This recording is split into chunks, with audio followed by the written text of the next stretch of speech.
Everyone around us thought we were this perfect couple. But now, a day before our wedding, I've found out that Kelly has been cheating on me with another guy for months. And I found out not from her, but from her father. I don't even know where to start with this, but I guess I need to share my story, because I'm honestly just lost right now. I'm Matt, 29, and I was set to marry the love of my life, Kelly, tomorrow. Or, at least I thought I was. Kelly and I met 4 years ago through mutual friends. She was beautiful, smart, funny, everything I ever wanted. After 2 years of dating, I popped the question. Our wedding was set for tomorrow, and we had everything planned. The dress, the venue, the whole thing. I couldn't wait. It all started when I got a text last night from her dad, Paul. I had just finished setting up some last-minute details for the wedding. The message was short, but it shook me to my core. Matt, we need to talk. It's about Kelly. I thought it was probably just wedding stuff, maybe an issue with the guest list or the reception. But when I called him back, his tone was completely different from anything I'd ever heard from him. I don't know how to say this, but you need to know the truth, Matt. Paul's voice was shaky, and I could tell he was struggling with something. Kelly's been seeing someone else. I didn't want to be the one to tell you, but you have to hear it from me before tomorrow. My chest tightened. I thought it was a mistake. There's no way Kelly would do this to me.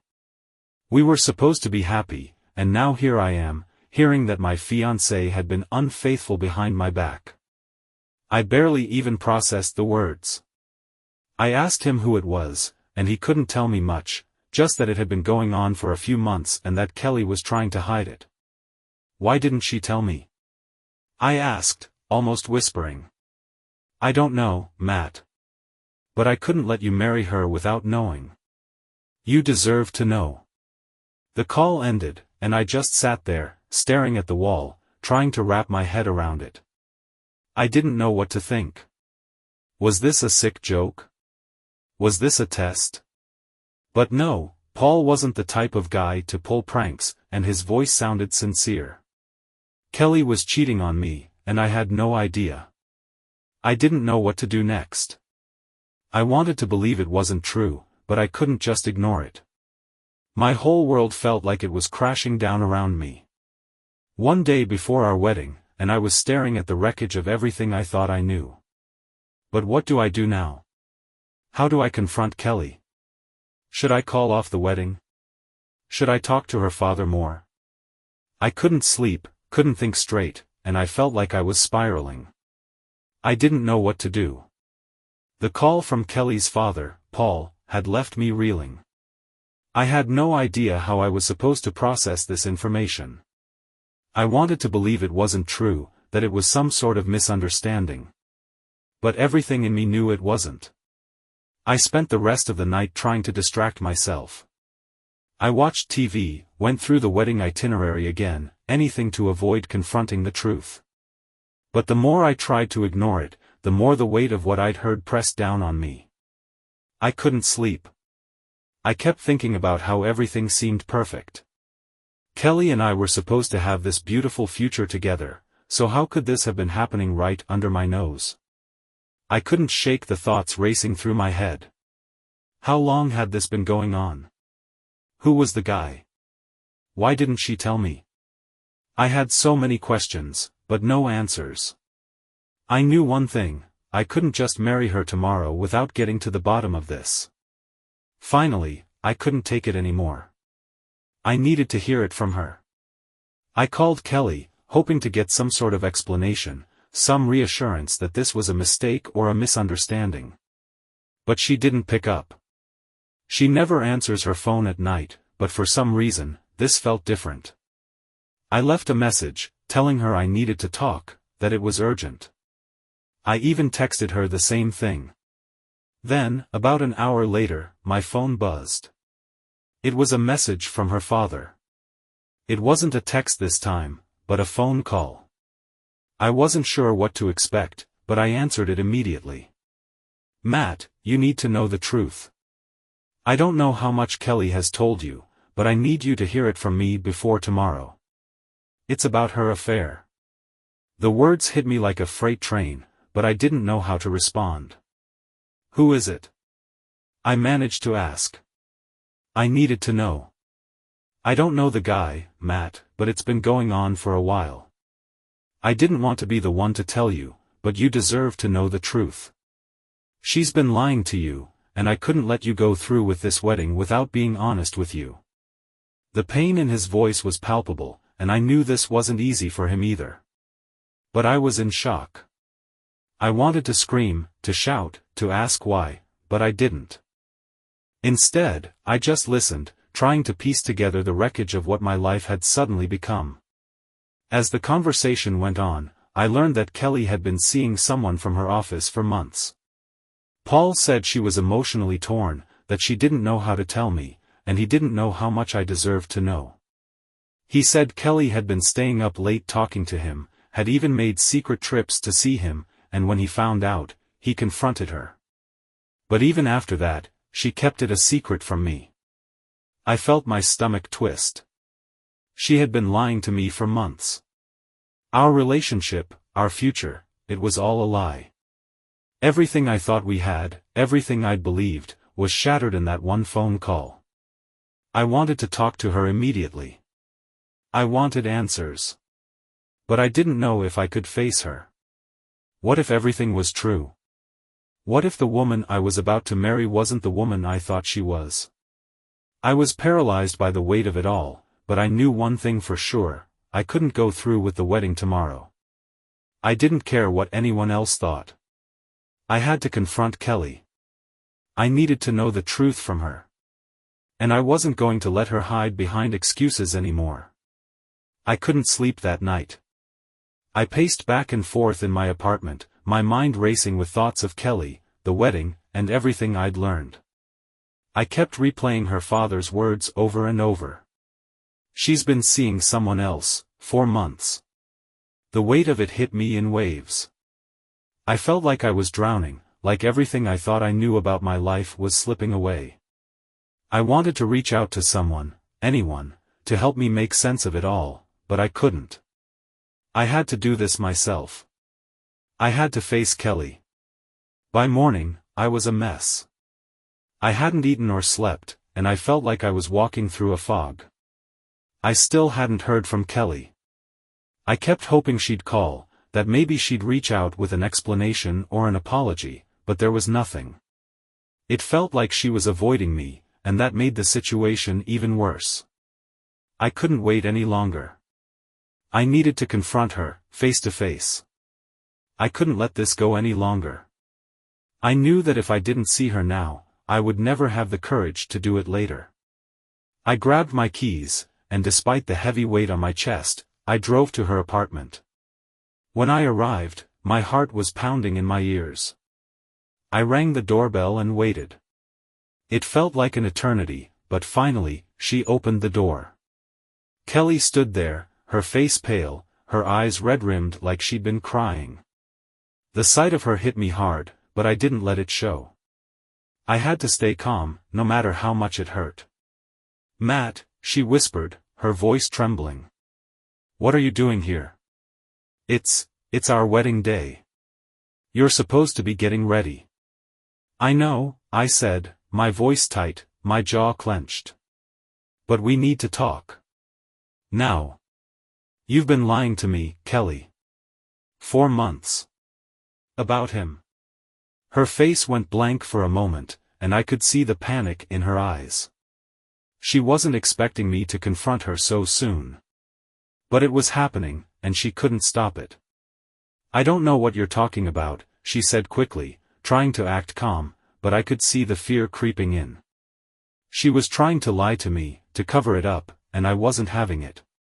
"Don't lie to me," I shot back, my voice rising. "I spoke to your father last night. I know everything, Kelly. The affair. The late-night calls. The trips you've been taking to see him. I know." She froze. For a second, there was silence, and I could almost hear her brain scrambling to come up with a lie that would save her. But there was no saving her now.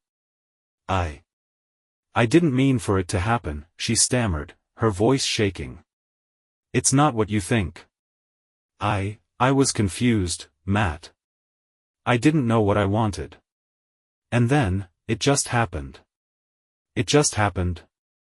I repeated, my voice incredulous. You've been sleeping with him for months, Kelly. This wasn't a mistake. This wasn't a one-time thing. You've been lying to me every single day. Tears started to well up in her eyes.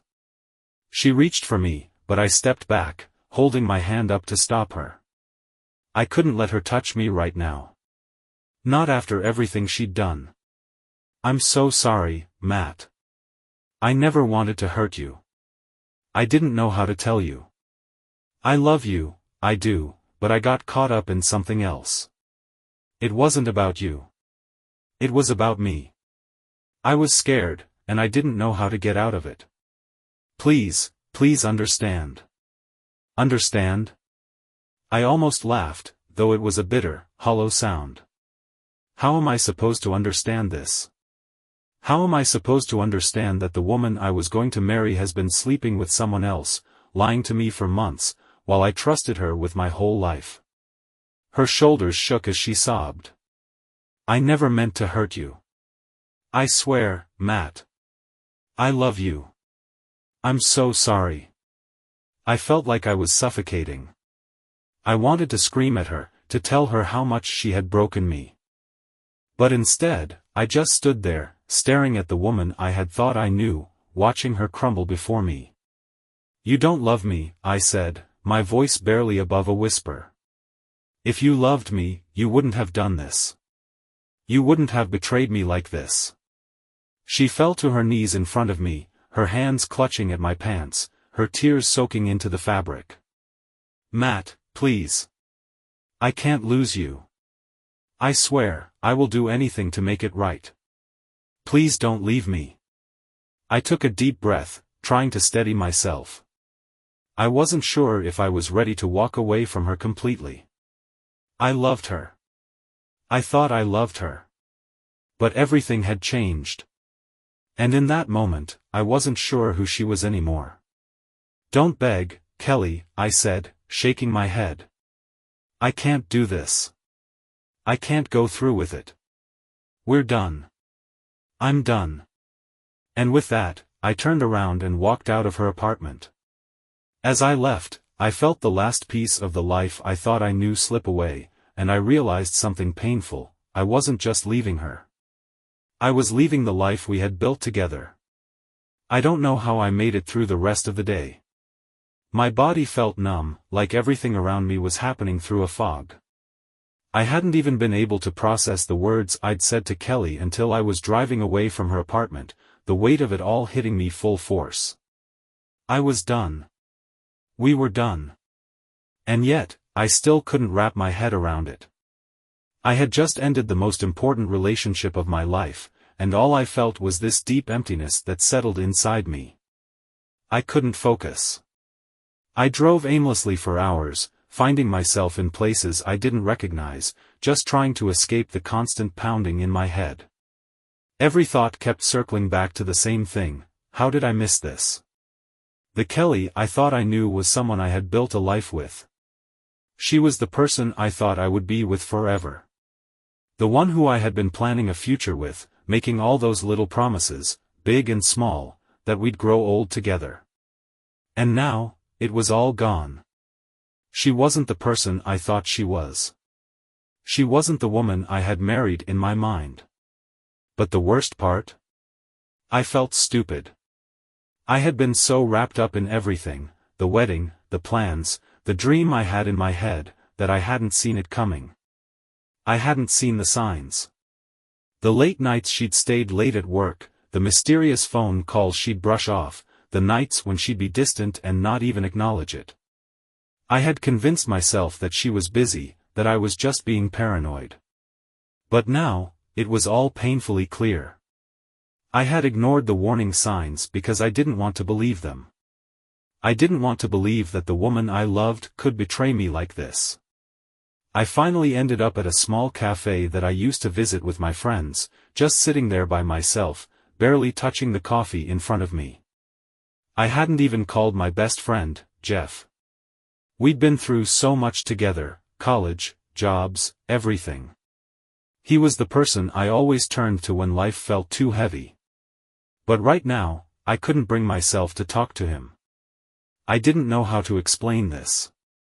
I didn't know how to tell anyone that my life had just unraveled. I didn't even want to admit it to myself. That was when my phone buzzed. It was a message from Kelly. "Matt, please. I know I've messed up. I'm so sorry. I love you. I need you to understand that I never wanted to hurt you." The word stung. She still didn't get it. She was still trying to make it sound like a mistake, like this was something that could be fixed with words. But it wasn't. There was no fixing this. There was no way to just move past it. I couldn't unknow what I knew. But even then, even with all that anger and pain, there was a part of me that wanted to go back. I wanted to pick up the phone, call her, maybe find some way to salvage things. The thing is, I knew I couldn't. I couldn't forgive her, not right now, not with the trust broken in the way it had been. How could I ever look at her the same way? How could I ever be the person I was before, the person who could just trust her completely? I put the phone down and stared out the window, letting the quiet settle around me. I didn't know what to do next. I didn't know if I was even capable of making a decision right now. My mind was a mess. I had planned this life with Kelly, and now, it felt like I was standing on the edge of an abyss, not knowing which way to turn. I spent the rest of the day locked in my thoughts, replaying the confrontation over and over, wondering if I could have done anything differently. But in the end, I knew the truth. I had to walk away. I had to walk away from someone I thought I knew, from a future that would never be. And as much as it hurt, I knew it was the right thing. But even then, I wasn't sure if I was ready for the emotional fallout.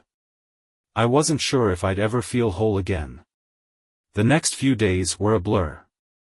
I stayed holed up in my apartment, drowning in a mix of anger, sadness, and disbelief. I didn't go to work. I couldn't.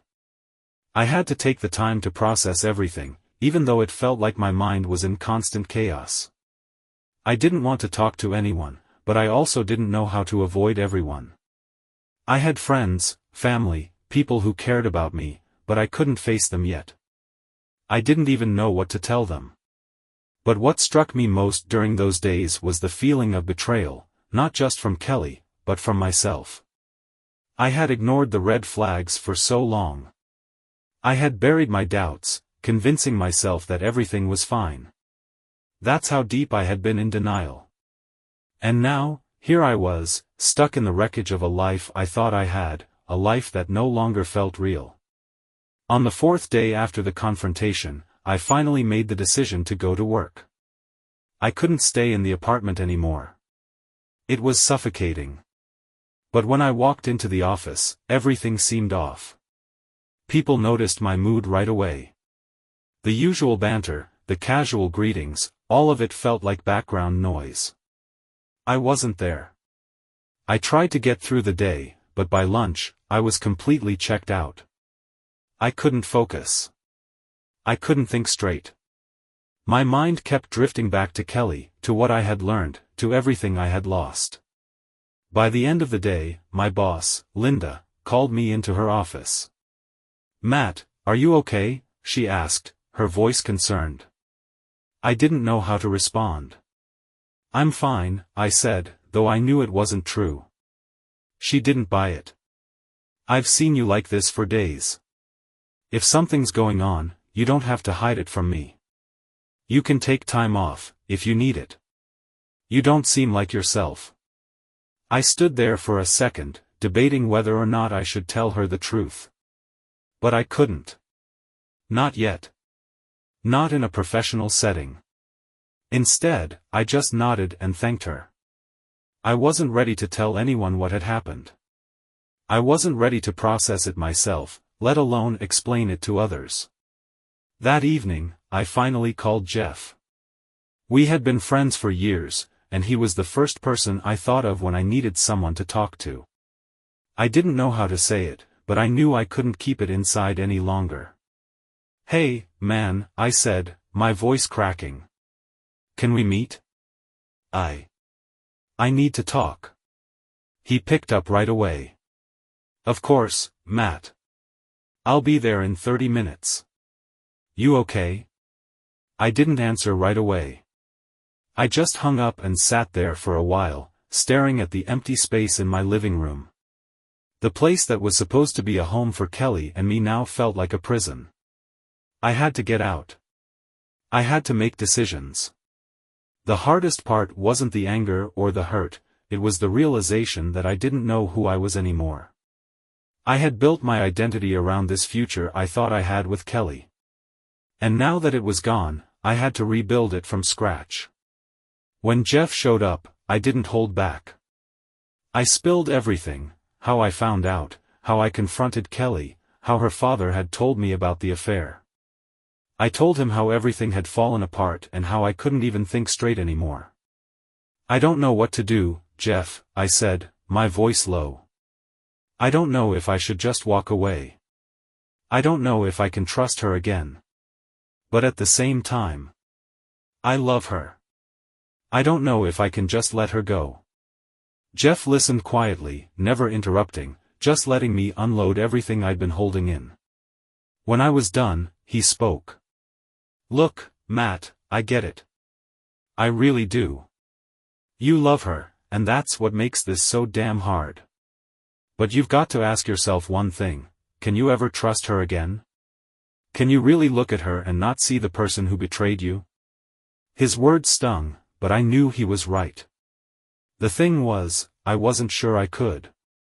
Even though I loved her, even though I wanted to believe her when she said she was sorry, I couldn't forget what she had done. I couldn't undo the pain she had caused. "I don't think I can," I whispered. "I think I've already made my decision." Jeff didn't say anything else. He didn't need to. He understood. But deep down, I knew that decision wasn't final yet. It was just the beginning. The next morning, I made the hardest decision I've ever made in my life.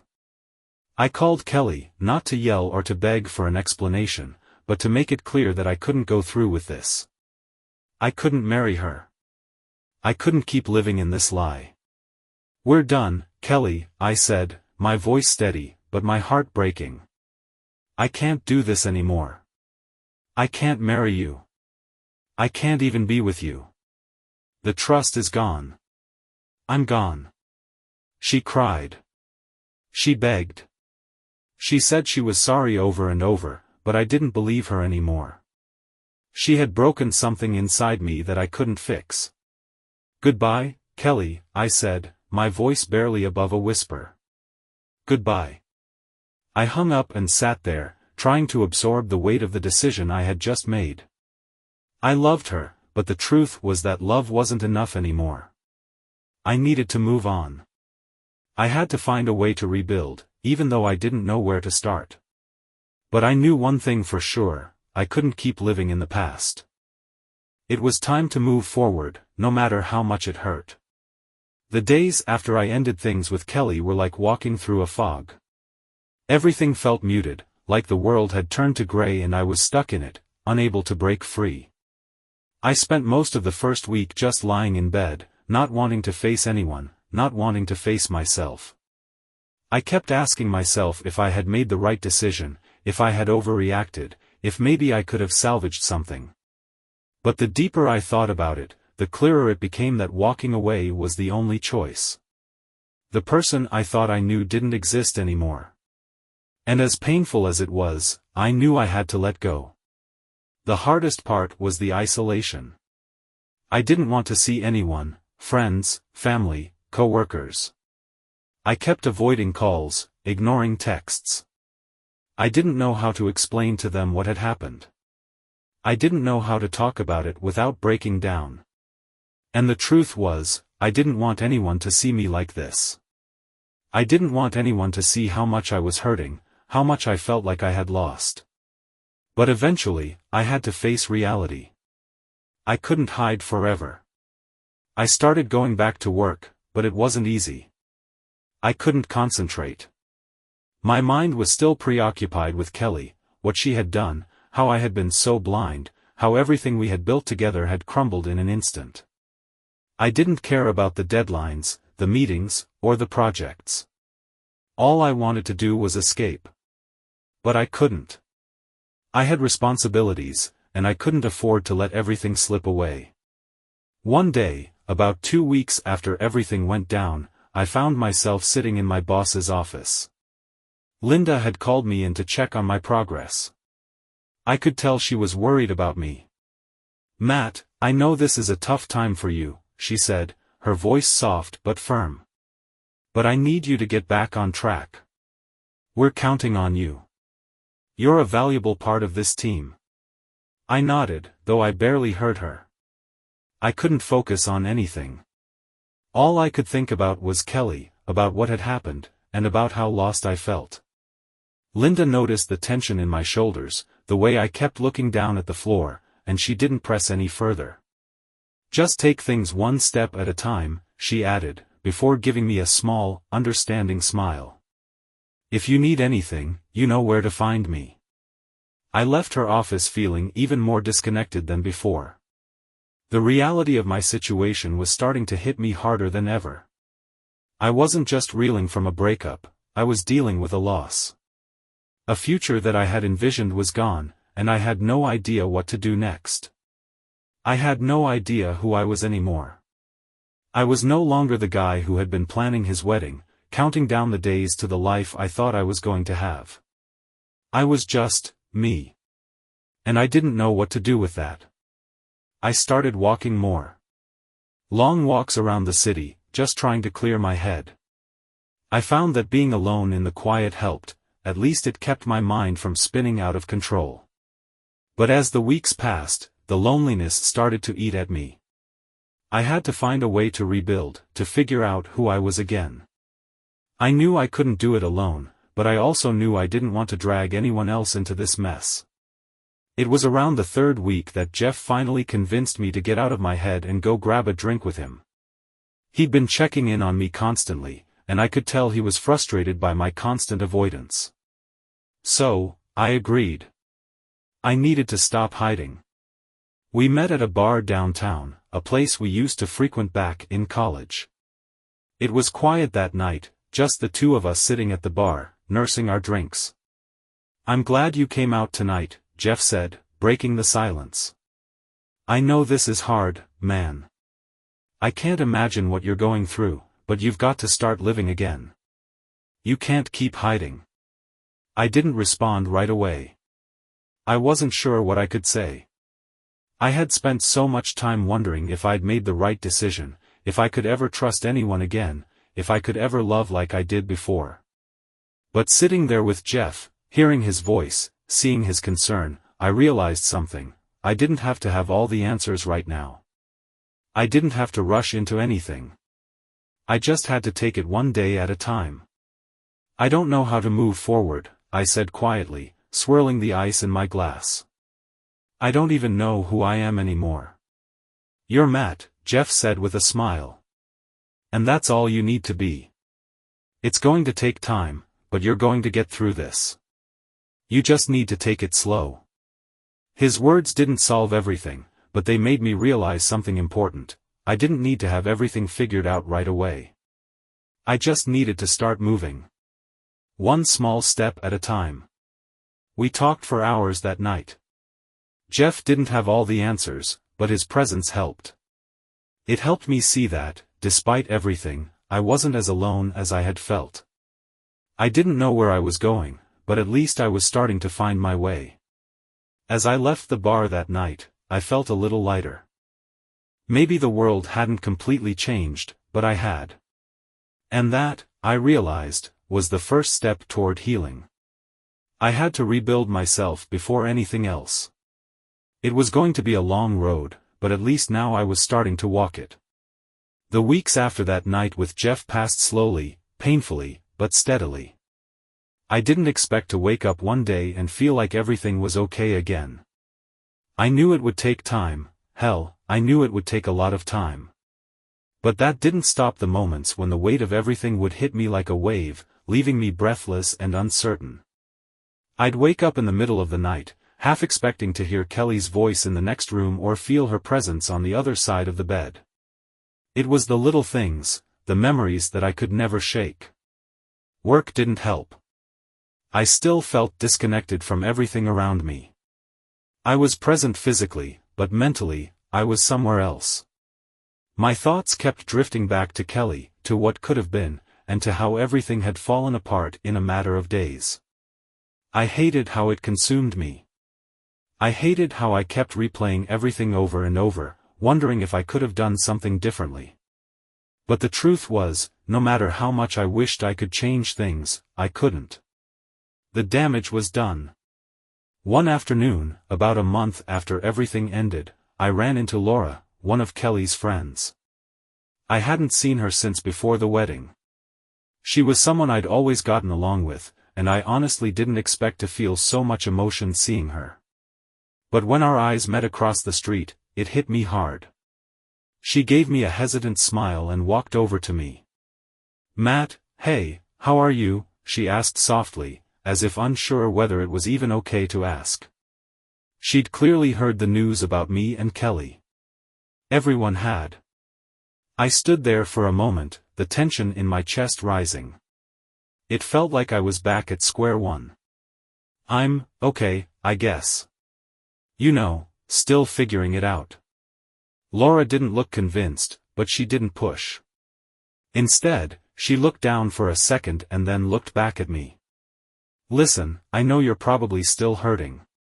I just wanted to say, I'm sorry about everything with Kelly. You didn't deserve that." Her words caught me off guard. It was the first time anyone had said something so direct about the affair to me. I felt a sharp sting, like I was being reminded of the pain that had been buried beneath the surface. "Thanks, Laura," I said, my voice low. "It's been tough." She nodded, and we both stood there in silence for a moment. Then, as if she couldn't hold it in any longer, she sighed. "Look, I don't know if Kelly has told you, but I just wanted you to know. I tried to talk to her. I tried to make her see that what she was doing was wrong. But, you know how she is. She was too deep in it, and I honestly don't think she knew how to get out." I stared at her, the weight of her words sinking in. Kelly knew it was wrong. She knew. But that didn't make it hurt any less. It just made me more angry. "You didn't deserve any of it, Matt. You're a good guy. I'm sorry she did that to you." I didn't know what to say to her. I didn't know what to say to anyone anymore. The truth was, I couldn't keep pretending like everything was fine. I had to be honest with myself, even if it meant facing the pain. "I appreciate you saying that," I finally said. "But at this point, I'm just trying to move on. I've got to rebuild, and it's not easy. But I'm trying." She smiled faintly, and for a brief moment, I saw the understanding in her eyes. "You will. It just takes time." As we said our goodbyes and I walked away, I realized something important. Maybe Kelly hadn't been the only one who had to work through her mistakes. Maybe, in a way, I had been hiding from myself, too. I had spent so much time blaming her, blaming the situation, blaming everything that had happened, that I hadn't truly started to heal. I had to forgive myself for ignoring the signs, for letting things go on for as long as they did. It was a hard pill to swallow, but it was a step in the right direction. That night, after my run, I sat on my couch in the silence of my apartment. It was one of those rare moments when the stillness felt peaceful. I pulled out my phone and stared at it for a few moments, feeling the familiar pang of guilt and sadness twist in my chest. But then, for the first time in a long while, I just put it down and let the quiet settle in. I wasn't ready to forgive Kelly yet, but I was starting to forgive myself. I had a long way to go. But tonight, for the first time in weeks, I didn't feel like I was drowning anymore. Maybe that was a sign. Maybe things would get better. I didn't know when, but I knew this: I wasn't done. Not yet. And neither was my life. Time didn't heal everything. But it made it bearable. A few more weeks passed. Slowly, I started to return to a semblance of normalcy. I couldn't say I felt great, hell, I wouldn't even say I felt good, but I was taking small steps, and that was progress. I was starting to feel like I wasn't just existing, but I was actually moving forward. Work, though it still felt distant, became my distraction. I threw myself into projects, not because I cared about them, but because I needed something, anything, to occupy my mind. The monotony was comforting in its own way. I found myself talking more to Jeff, and that helped. He was patient, never pushing me to get over it, or act like everything was fine. He just let me vent, let me be honest, even when the anger flared up again. Sometimes, I'd sit with him and say things I hadn't even realized I was feeling: how much I resented Kelly for putting me in this position, for making me question everything I thought I knew about love, and how much I hated how powerless I had felt in it all. But Jeff always listened, offering nothing but understanding.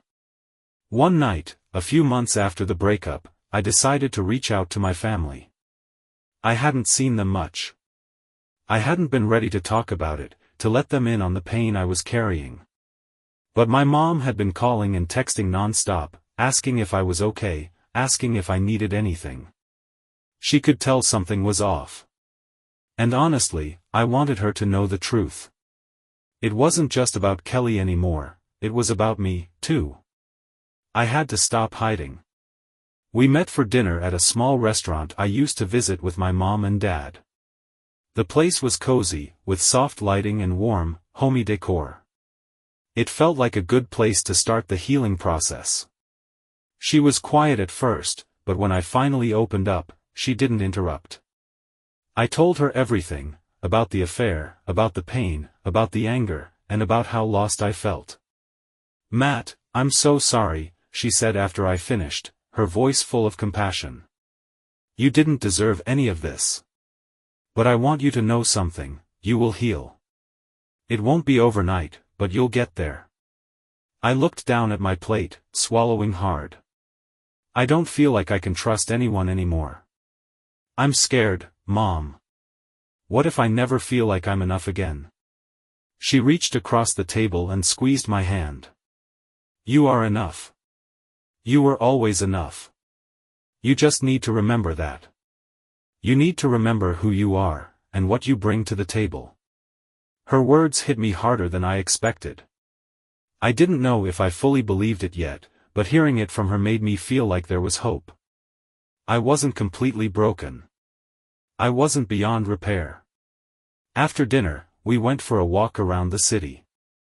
We talked more, and for the first time in a long time, I felt like I wasn't carrying the weight of the world on my shoulders. I didn't have all the answers, but I was starting to see a glimmer of light through the fog. But just when I started to think I might be moving forward, I got a message. It was from Kelly.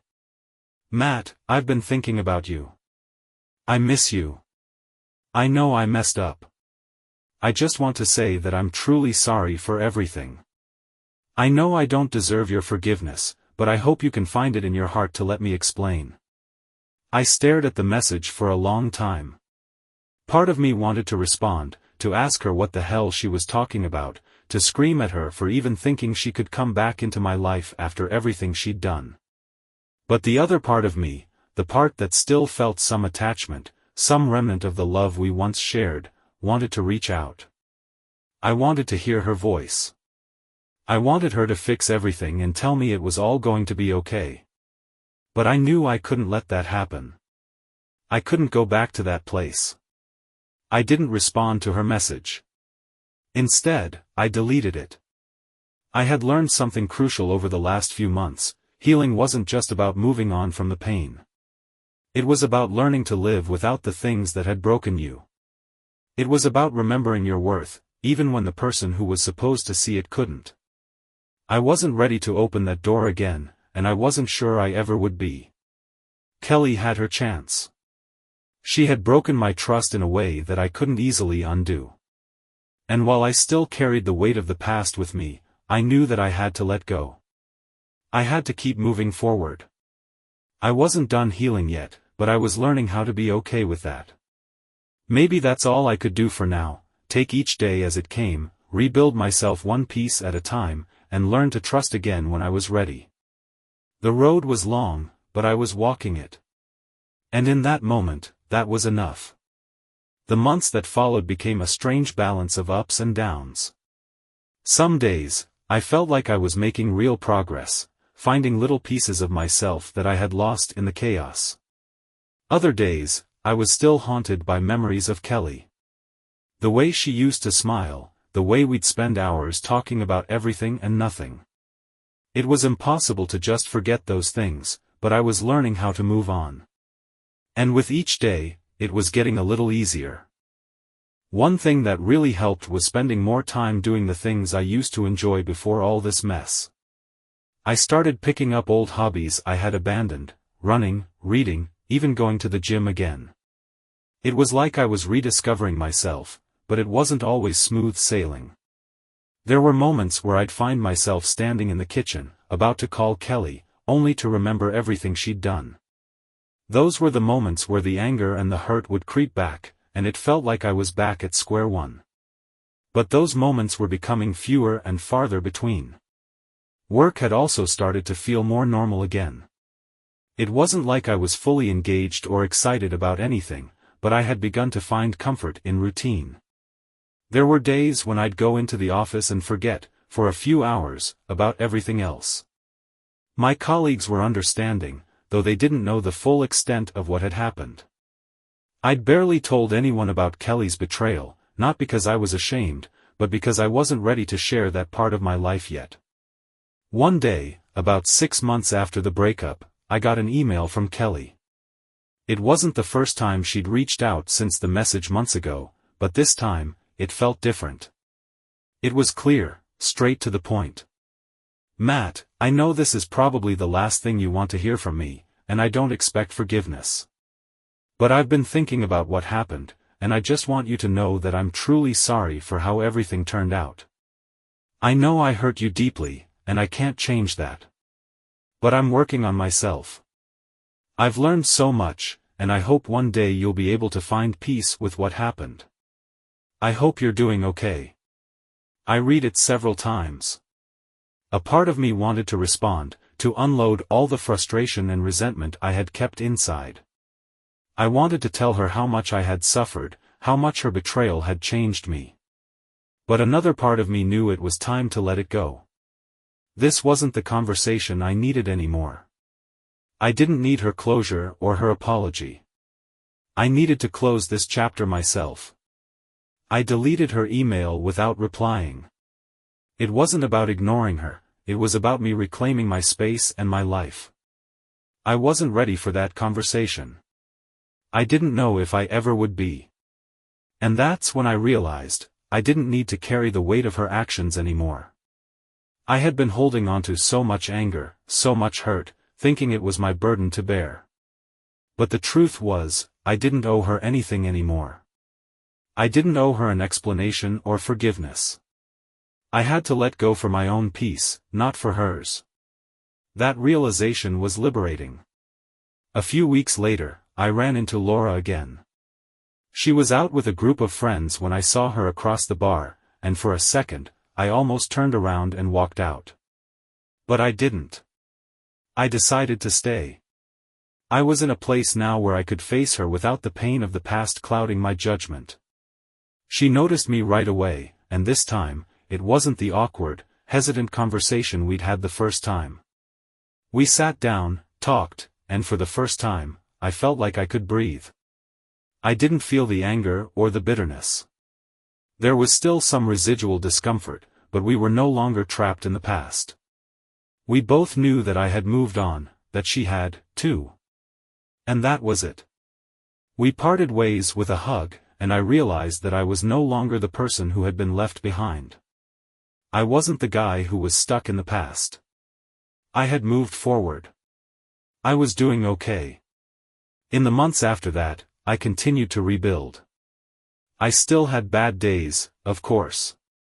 There were times when the memories came rushing back, when I felt like I was losing the battle. But the difference was, I didn't let those moments define me anymore.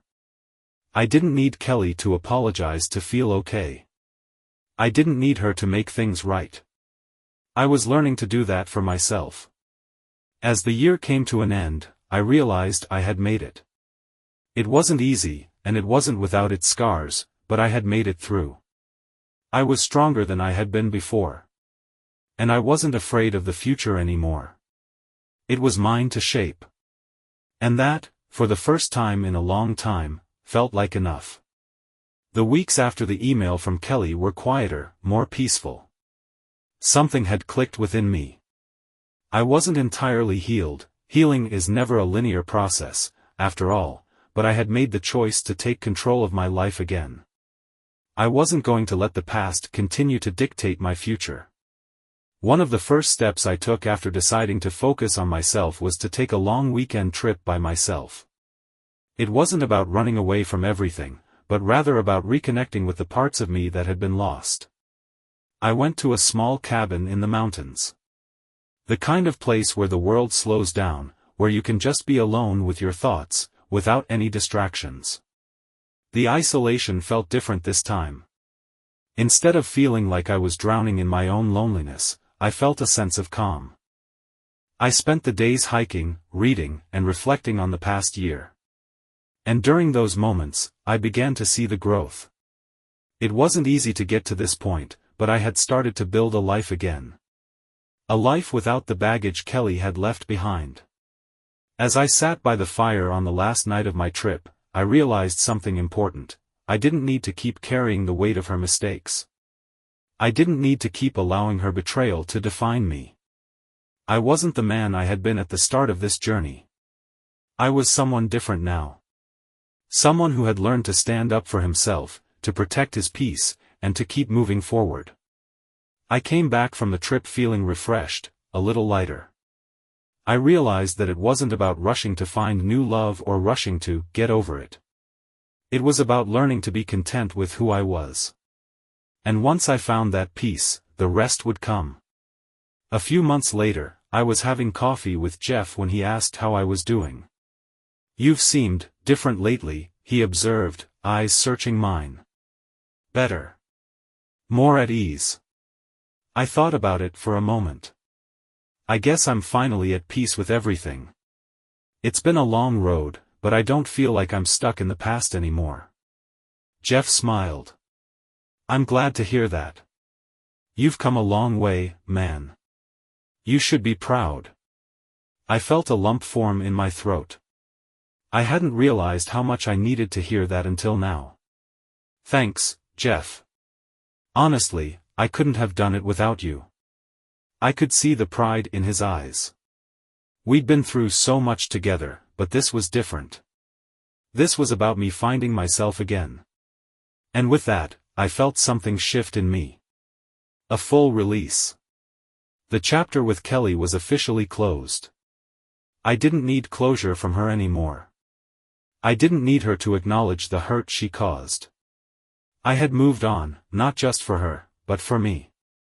Around that time, I also reconnected with a woman I'd met at a work event several months before. Her name was Kate, and she was different from anyone I had dated before. She was kind, grounded, and had a way of making me laugh in a way I hadn't felt in a long time. I wasn't rushing into anything, I wasn't even sure I was ready for a relationship, but I enjoyed our time together.